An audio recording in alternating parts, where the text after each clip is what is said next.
మహాగణాధిపతయే నమః. ఓం గురుభ్యో నమః. ఓం శ్రీమాత్రే నమః. పరమేశ్వర స్వరూపమైనటువంటి జ్యోతిష, వాస్తు మరియు ఇతర అనేకమైనటువంటి శాస్త్రములను మనకు అందించినటువంటి మహర్షులకి నమస్కారం.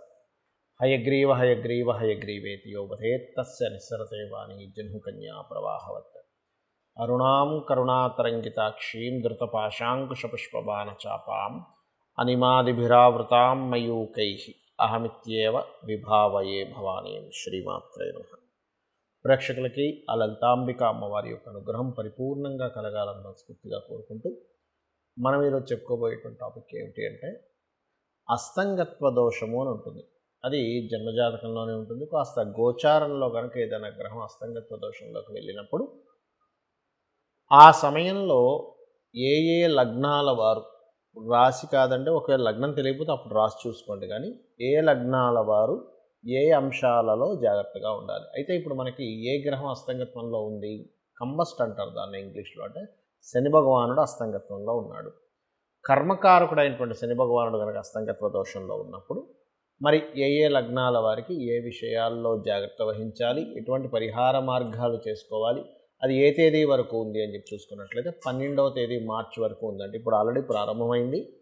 ఇక్కడ నుంచి 12వ తేదీ మార్చి 2024 వరకు ఉంది. కాబట్టి ఒక్కొక్క లగ్నరీత్యా మనం చెప్పుకుందాం. వృషభ లగ్నము, వృషభ రాశి. మీకు లగ్నం నుంచే చూసుకోండి, రాశి నుంచి చూసుకోవద్దు. ఒకవేళ రాసే మాకు లగ్నం తెలియదు ఇంక రాసే అనుకుంటే అప్పుడు రాశితో చూసుకోండి. అయితే ఇక్కడ దశమ స్థానంలో మీ యొక్క శని భగవానుడు కంబస్ట్ అయ్యాడు. దశమ స్థానం అంటే వృత్తి స్థానము అంటూ ఉంటారు. అదేవిధంగా మోకాళ్ళ స్థానము. ఎవరికైనా కూడా చూడండి, ఏమంటే నాకు మోకాలు బాగా నొప్పి లేస్తున్నాయి అన్నప్పుడు ఇప్పుడు ఇంకొంచెం శని భగవానుడు ఆ పర్టికులర్ ప్లేస్లో కంబస్ట్ అయ్యాడు కాబట్టి ఇంకొంచెం కాళ్ళు పట్టేయడం, కాళ్ళు లాగడం అనేటువంటిది కాస్త ఎక్కువగా అవుతూ ఉంటుంది, గుర్తుపెట్టుకోండి. అయితే దీనికి మరి పరిహారం ఏమిటి అని చెప్పి చూసుకున్నట్లయితే దీనికి పరిహారం ఒకటే.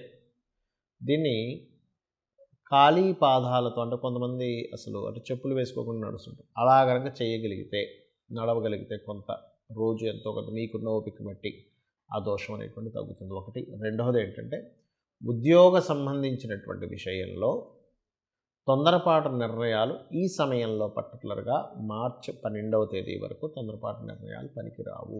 అంటే ఎవరో ఏదో చెప్పారు అందుకే నేను పుసుకుమని జాబ్ మానేద్దాం అనుకుంటున్నా, ఇటువంటి ప్లాన్స్ వేసుకుంటూ ఉంటారు. అటువంటి విషయాలలో కాస్త జాగ్రత్త వహించాలి, ఇది గుర్తుపెట్టుకోండి, ఉద్యోగ సంబంధించినటువంటి అంశాలలో. అలాగే మరొక విషయం ఏంటంటే ఇక్కడ మీరు శని భగవానుడు కంబస్ట్ అయినందుకు ఉద్యోగ సంబంధించిన కొత్త ఉద్యోగాల ప్రయత్నాల విషయంలో కూడా మీ ప్రయత్నాలు సక్సెస్ అవ్వాలి అంటే సూర్య నమస్కారాలు చేసుకొని వెళ్ళండి, అప్పుడు తొందరగా సక్సెస్ అవుతుంది. లేదంటే ఇంకా ఏదైనా పరిహారం ఉందా, నవగ్రహాల్లో ముఖ్యంగా శని, రవి, కుజ, రాహు ఈ 4 గ్రహాల దగ్గర దీపారాధన చేసి వెళ్ళండి, అప్పుడు మీకు ఉద్యోగ అవకాశాలు తొందరగా కుదురుతాయి కూడా. అదేవిధంగా మీ యొక్క మీరు చేసేటువంటి ఏదైతే ఉద్యోగ సంబంధించిన విషయంలో కొంతమందికి దూర ప్రాంతాలకు వెళ్ళి ఉద్యోగాలు చేయాల్సిన పరిస్థితి వస్తూ ఉంటుంది. దూర ప్రాంతాలకు వెళ్ళి నేను ఇప్పుడు షిఫ్ట్ అవనా వద్దా అని అడుగుతూ ఉంటారు. ఇప్పుడున్న కండిషన్లో మార్చి 12వ తేదీ వరకు వేరే ప్రాంతాలు, ఇతర ప్రాంతాలకు వెళ్ళి ఉద్యోగం చేద్దామనుకునేటువంటి ప్రయత్నం ఏదైతే ఉంటుందో ఈ యొక్క విషయాల్లో కాస్త చూసి అడుగు వేయాలి అనేటువంటి చాలా స్పష్టంగా గోచరిస్తుంది. మరియు అదేవిధంగా అత్తగారి యొక్క ఆరోగ్య సంబంధించిన విషయంలో కొద్దిపాటి జాగ్రత్తలు వహిస్తూ ఉండాలి. అదేవిధంగా సంతానం సంబంధించినటువంటి విషయంలో సంతానం కొంచెం శత్రుతో ఎక్కువ శత్రుత్వం పెట్టుకోవద్దని చెప్పాలి. మరియు మీ యొక్క జీవిత భాగస్వామి పేరు మీద ఏదైనా ప్రాపర్టీ తీసుకునేటట్టయితే ఆ యొక్క అంశంలో కొంత జాగ్రత్త వహించమని చెప్పండి. తొందరపాటు పడి వాహనాలు కానీ ఇవి కానీ తీసుకోకుండా ఉండడం ఉత్తమం. ఇక మీరు ముఖ్యంగా చేయవలసినటువంటి దేవతారాధన సూర్య నమస్కారాలే. ఇక్కడ చాలామందికి జాతకం ఉండదు, మాదే లగ్నమో తెలియదండి, మాదే రాశో తెలీదు, మరి మేము ఎలా చూసుకోవాలి ఈ అస్తంగత్వ దోషంలో, ఎటువంటి జాగ్రత్తలు తీసుకోవాలి అంటే యూనివర్సల్గా ఇప్పుడు మీకు జాతకం లేదనుకోండి, అప్పుడు సహజ 11వ స్థానంలో ఉన్నటువంటి దీన్ని తీసుకోవాలి. అంటే ఏమిటి, మీ వృత్తి వ్యాపార సంబంధించిన విషయాల్లో జాగ్రత్త తీసుకుంటూ, మీకు దగ్గరలో గోశాల ఏదైనా ఉన్నట్లయితే గోవు దగ్గరికి వెళ్ళి, అందులో ముఖ్యంగా దేశీవాలి గోవు దగ్గరికి వెళ్ళి గోధుమ రవ్వ తినిపించండి. ఇది ఒకటి చేస్తే సరిపోతుంది.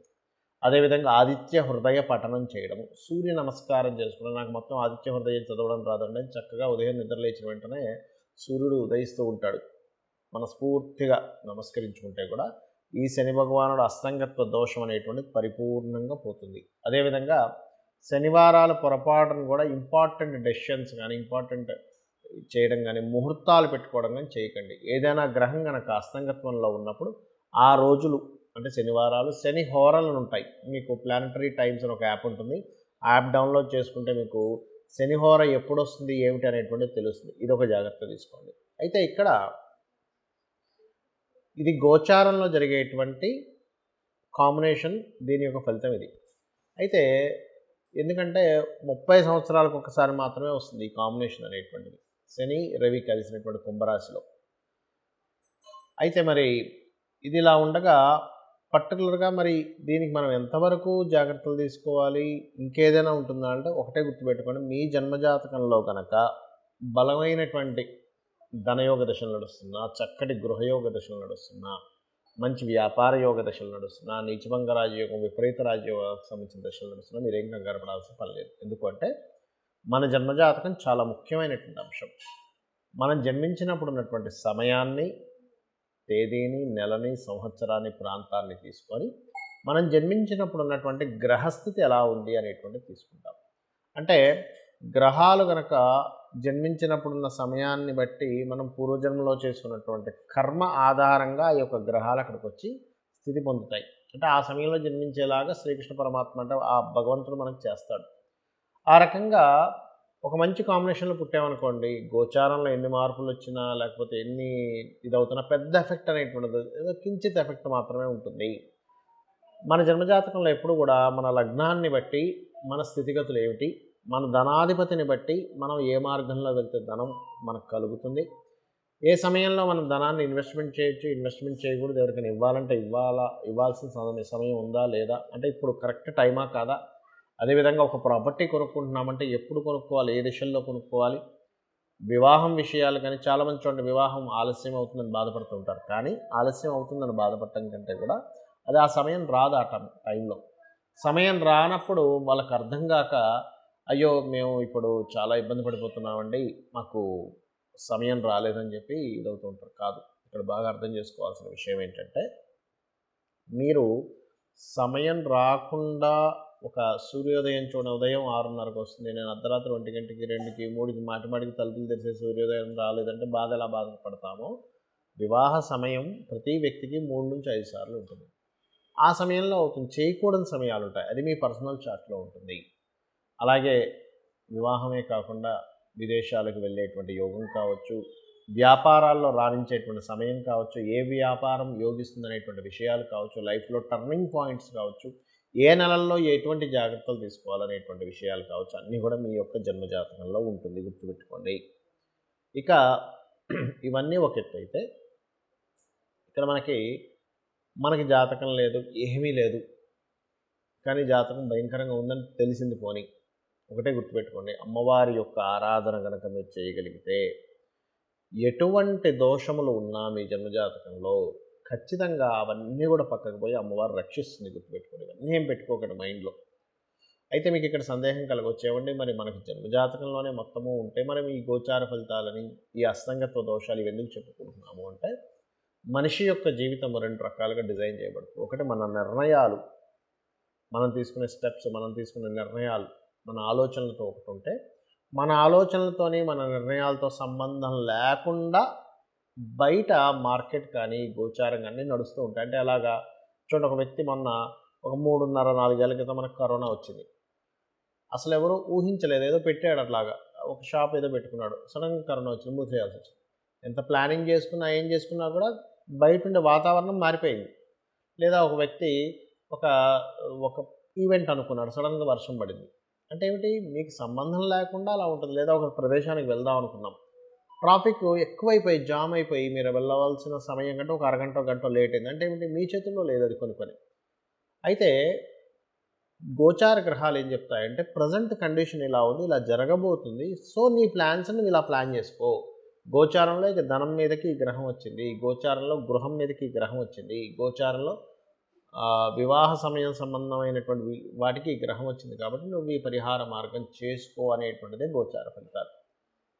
కాబట్టి మీరు ఈ యొక్క గోచార ఫలితాలని మీ జన్మజాతక ఫలితాలని తెలుసుకొని ఆ అమ్మవారి యొక్క అనుగ్రహాన్ని పరిపూర్ణంగా పొంది మీరు ఆయురారోగ్యాలతోని అష్టైశ్వర్యాలతో తొలతూగాలని మనస్ఫూర్తిగా కోరుకుంటూ శ్రీమాత్రే నమః.